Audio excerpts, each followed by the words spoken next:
எங்க அண்ணன் எழுச்சி தமிழர் பறையர் குடிக்காக போராடுகிற என் அண்ணன் திருமாவளவன் 4 பறையர்களை வெட்டி படுகொலை செய்த ரவிச்சந்திர வீட்டில் வைகோ வீட்டில் போய் சோறு சாப்பிட்டு வராரு. மீசை திருட்டு தான் வராரு. பார்த்தேன். நீங்க எல்லாம் பேசப்படாது. நாங்கெல்லாம் பேசினா வேற மாதிரி ஆகும். உங்க வேலையை மட்டும் பாருங்க. அண்ணனை பார்த்து ஒருவன் கேட்கிறான், வட சென்னைக்கு வந்தால் வெட்டிடுவோம். பாவமா இருக்கு, பரிதாபமா இருக்கு, கோபமெல்லாம் வரல. நீ பொட்டப்பைய மாதிரி இருந்துகிட்டு அண்ணனை வெட்டிடுவோம் நொட்டிடுவோம்னா நாங்கெல்லாம் அவனை பிடிங்கிட்டா இருப்போம். என்னைக்கு வெட்டாலும் திருப்பி என்றைக்கும் தமிழினம் தனக்கான இனப்பகையை வென்றே தீரும். எத்தனை காலங்கள் ஆனாலும் சரி பொறுத்திருந்து அடிக்கும். அதனால சும்மா அந்த வெட்டிடுவோம் அடிச்சிருவோம். நெத்தியில ஒருவன் சொல்ல நெத்தியில பொட்டு வச்சிருவோம். ஓடா போகும் கொண்டாட்டி போய் பொட்டு வைடா, வேறவனால வச்சுட்டு போயிட போறேன். பொட்டு சும்மா 4 பொம்பளையை வச்சுக்கிட்டு அவர் அங்க கதாநாயகன் போல பார்க்கிற நேரம் அவன் பாக்கு போடுற வேலை இருக்கான், வடநாட்டுக்கார பேலா இருக்கான். அவன் இங்க வந்து பேசிக்கிட்டு இருக்கான், நம்ம பேச விட்டுக்கிட்டு இருக்கிறோம். செருப்பால் அடிக்கணும், செருப்பால் அடிக்கணும். திராவிட கயவர்கள், இந்த காங்கிரஸ் கட்சியினுடைய பொறுக்கிகள். அதுல இன்னொருத்தர் ஒரு பெரிய போராளி மாதிரி ஒருத்தர் சொல்றார், சீமான் வீட்டாண்ட வருவோம், முதல்ல தமிழ் ஒழுங்கா பேசப்பாரு. காங்கிரஸ் குடும்பமா அதுல வந்து கை வைக்க கூடாதா, அவர்களை பேசக்கூடாதா. அன்னை சோனியாவா, இத்தாலிக்காரி அன்னை சோனியாவா நம்முடைய தேசிய தலைவரை வைத்து இங்கே அண்ணன் செந்தமிழன் வந்து அரசியல் செய்றான். சோனியா காந்தி ஆத்தாவோட பிறந்த சின்னம்மா போல அவன் பேசிக்கிட்டு இருக்கான். ஒரு லூசு பையன். இப்படிப்பட்டவர்கள் எல்லாம் இது என்னமோ நாங்கள்லாம் தெற்கு பக்கம் இருக்கிறோம், அதனால நீ எல்லாம் இப்படி பேசிக்கிட்டு இருக்கிற. இதுதான் எங்க அண்ணன் எங்க பக்கம் இருந்தாருன்னா கதை வேற மாதிரி தான் போய்கிட்டு இருக்கோம். அதுக்கான காலம் வரும். எத்தனையோ பேர் கிளம்பிட்டான். ஒரு கூட்டமே போட்டான் பார்த்தேன். அதுல அன்புக்குரிய அண்ணன் மல்லை சத்யா அவர்கள் வந்து அண்ணனை எதிர்த்து பேசுகிறார். அண்ணன் அன்புக்குரியவர், பண்புக்குரியவர், பாவம் அவர் வந்து கோபால்சாமி நாயக்கர் கட்சியில் இருக்கிறாரு. என் அண்ணன் மல்லை சத்யாவை பார்த்து நாங்கள் கேட்கிறோம், ரவிச்சந்திரன் தெரியுமா உங்களுக்கு? கோபால்சாமி நாயக்கர் கூட பிறந்த தம்பி. அவர்தான் குறிஞ்சாங்குளத்தில் 1992ஆம் ஆண்டு 4 பறையர்குடி தமிழர்களை வெட்டி படுகொலை செய்த கொலை குற்றவாளி, முதன்மை குற்றவாளி என்பது மல்லை சத்யா அவர்களுக்கு தெரியுமா? அண்ணன் செந்தமிழன் சீமான் உமக்கு பகை, வை கோபாலசாமி நாயக்கரும் ரவிச்சந்திரனும் உங்களுக்கு உறவா?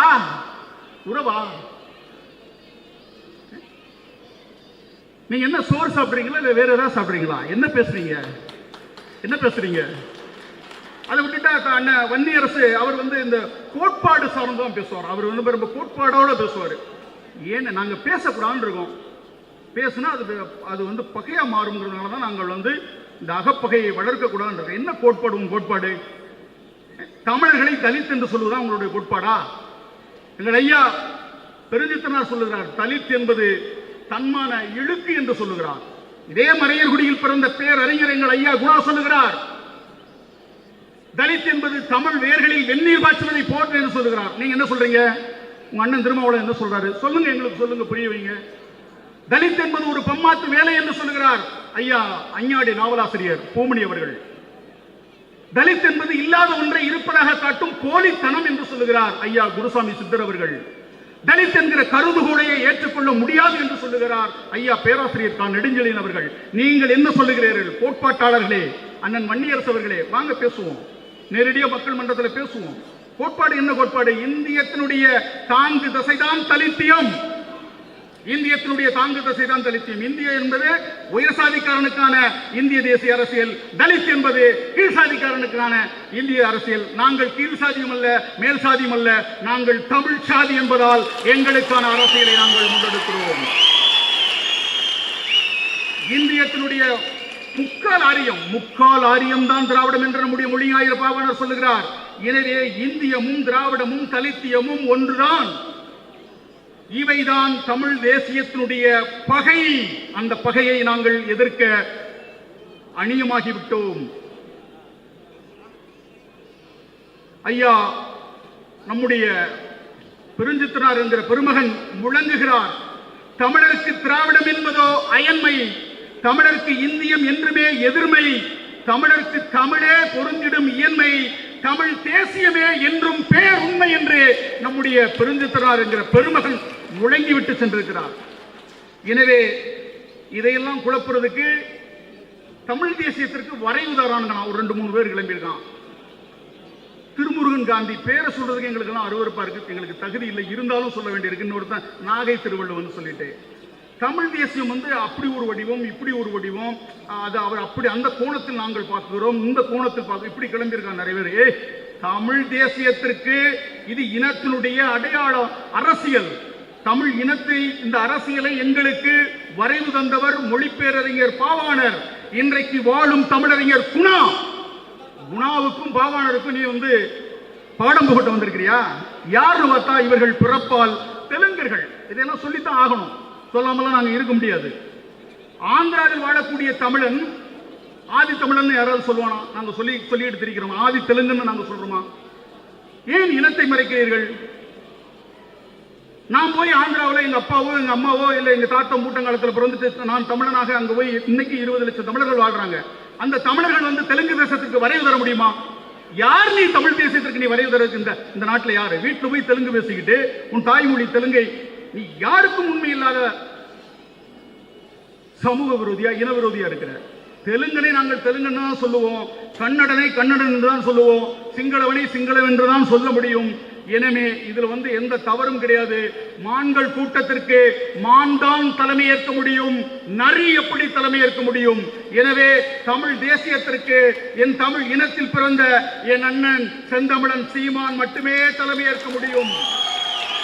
இந்த தலைமுறைக்கான தலைவன் எங்கள் அண்ணன் செந்தமிழன் சீமான் என்பதை நாங்கள் உளமாற ஏற்று எங்கள் இனத்திற்கான அரசியலை நாங்கள் இங்கே முன்னெடுத்துக் கொண்டிருக்கிறோம். வரலாற்றை அடிப்படையாக கொண்டு தமிழ் தேசியம் என்பதை எமது இளம் தலைமுறை பிள்ளைகள் புரிந்து கொள்ள வேண்டும், எல்லோருக்கும் எதிரிகளுக்கும் புகட்ட வேண்டும்.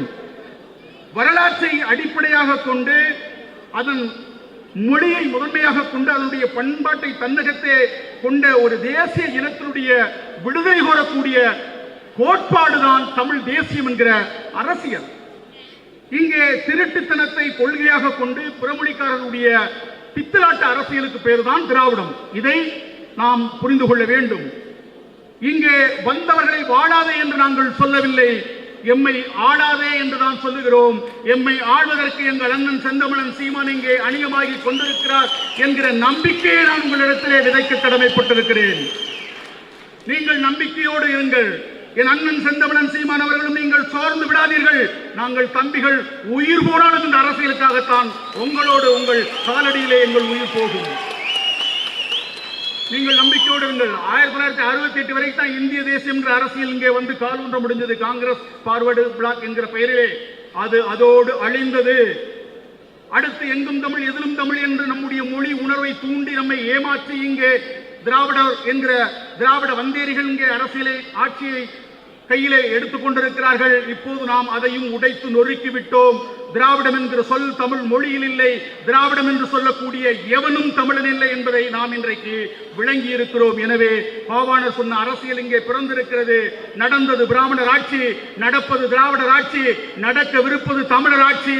அது நாம் தமிழர் ஆட்சி என்பதை நாம் நம்பிக்கையோடு நம்முடைய அரசியலை நாம் முன்னெடுப்போம். என் அன்பான உறவுகளே, வந்தவர்கள் வாழட்டும், தமிழர்கள் ஆளட்டும். இதுதான் தமிழ் தேசிய அரசியல் நிலைப்பாடு. தமிழ்நிலத்தில் வாழக்கூடிய நன்றியுள்ள தெலுங்கர்கள் நாம் தமிழரை ஆதரிப்பார்கள். இது உண்மை, இது சத்தியம். தமிழ்நிலத்தில் வாழக்கூடிய நன்றியுள்ள தெலுங்கர்கள் நாம் தமிழர் கட்சிக்கே வாக்களிப்பார்கள். அதையும் நாங்கள் செய்ய வைப்போம். இது என் நிலத்திற்கான அரசியல். நாங்கள் ஆக்கிரமிப்பாளர்கள் அல்ல, நாங்கள் படையெடுப்பாளர்கள் அல்ல. எங்கள் நிலத்தில் எங்களுக்கான அரசியலை நாங்கள் உருவாக்க கடமைப்பட்டிருக்கிறோம். நாங்கள் எந்த இனத்தையும் எதிராக பார்க்கவில்லை, எதிராக பாவிக்கவில்லை. வீரமா முனிவரை நாங்கள் போற்றுகிறோம். என் தமிழ் மொழிக்காக அவர் உழைத்தார் என்பதற்காக. என் தமிழை இழிவாக பழித்து ஒழிக்க போராடியதால் நாங்கள் ராமசாமி நாயக்கரை தூக்கி வீச துணிந்திருக்கிறோம். இதை எமது உறவுகள் புரிந்து கொள்ள வேண்டும். இன்றைக்கு பென்னிக்குக் என்கிற பெருமகன் எங்களுக்கு நீர் தந்தார், எங்கள் வயல்களுக்கு நீர் தந்து நாங்கள் சோறுண்ண வழிவகுத்தார். அவருடைய சொத்தை இழந்து நீங்கள் தேனி மாவட்டத்திற்கு செல்லுங்கள். பெருந்திரளாக இருக்கக்கூடிய சமூகம், அங்கே பள்ளர் சமூகமும் பிரமலை கள்ளர் சமூகமும், 2 குடிகளுக்கும் இடையே போனால் 2 தெருக்கள்லையும் பென்னிக்குக் மன்றம் என்கிற பதாகை இருக்கும். தன்னுடைய பிள்ளைகளுக்கு அங்கே கள்ளனும் பள்ளனும் பெண்ணிக்குக் என்று பெயர் சுட்டி கொண்டாடி கொண்டிருக்கிறான். எனவே இந்த இனத்தை இனவெறியர்கள் என்று நீங்கள் ஒருபோதும் நீங்கள் கட்டமைக்க முடியாது. அதை எங்களுடைய முன்னோர்களுடைய செயலும் எங்களுடைய செயலும் உடைத்து நொறுக்கும். என்பான உறவுகளே, இதையெல்லாம் உணர்ந்து கொண்டு இன்றைக்கு இந்த அரசியலை முன்னெடுத்ததற்காக நம்முடைய அன்பு தம்பி சாட்டை துரைமுருகன் அவர்கள் கைது செய்யப்பட்டிருக்கிறார். கேட்டால் அவதூறு பேசிட்டாரு. என்ன பேசிட்டாரு? அருவருப்பான பேச்சை தீப்பூரி ஆறுமுகம் போன்ற திராவிட களிசடைகளால் தமிழகத்திலே அறிமுகம் செய்து வைத்தது இந்த திராவிடமும் திமுகவும் தானே. நாஞ்சில் சம்பத் போன்ற தற்குறிகளை வைத்து நீங்கள் எத்தனை இந்த தமிழ் தேசியத்தை வீழ்த்தறதுக்கு எப்படியெல்லாம் வயசோடல் கூட வைக்கிறீங்க?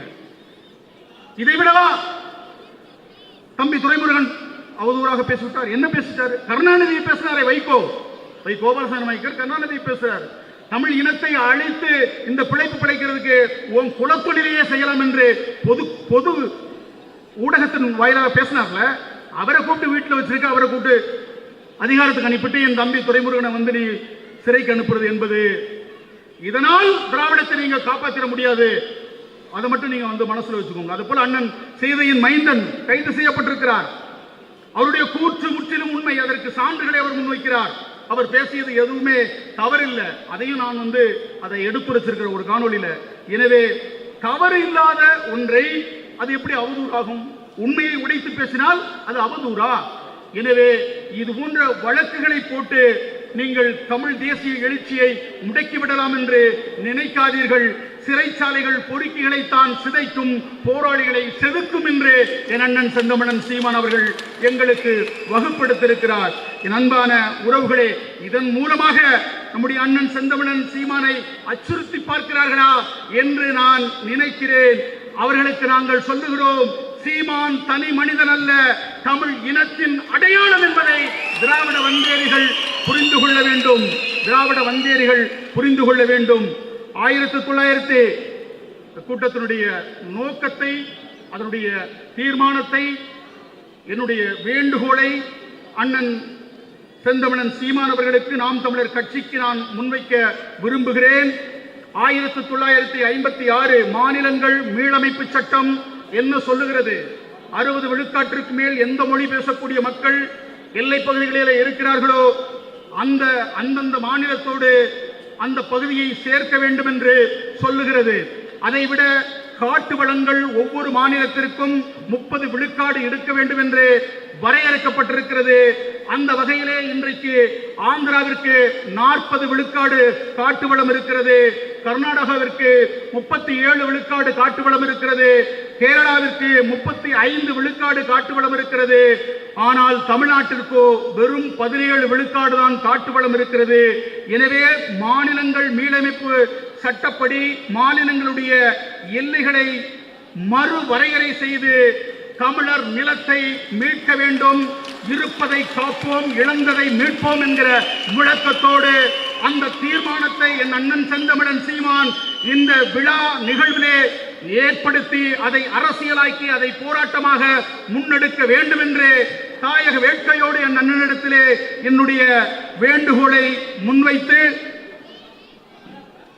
ஈழத்தின் குருதி கொடையாக, காலத்தின் உறுதி படையாக செந்தமிழ் இனம் காக்க வந்தவனே செந்தமிழன் எங்கள் அண்ணன் சீமானே, அன்னை தமிழினத்திற்கு பூட்டப்பட்ட அடிமை விலங்கை உடைத்தெறிய வேண்டும்.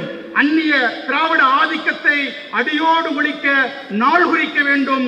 திராவிட கருத்தியல் ஒழிப்பு மாநாடு என்கிற தலைப்பிலே நாம் இனிமேல் இந்த மண்ணிலே திராவிடம் என்று எவரும் பேச முடியாத நிலையை உருவாக்க நாம் தமிழர்கள் அனைவரும் திராவிட ஒழிப்பு மாநாட்டை முன்னெடுக்க வேண்டும் என்று என்னுடைய வேண்டுகோளை முன்வைத்து, நறுமல சோலையில் நரிமுக விடோம் நாம் தமிழர் என்று முரசறிவாய் வெறிகொண்டு புகும் இந்த அயலார் ஆட்சி வேறற்று போயிட்டு கொட்டடா முரசம் என்கிற புரட்சி கவிஞன் பாவேந்தர் பாரதிதாசனுடைய புரட்சி வரிகளை சொல்லி விடைபெறுகிறேன். நன்றி, வணக்கம்.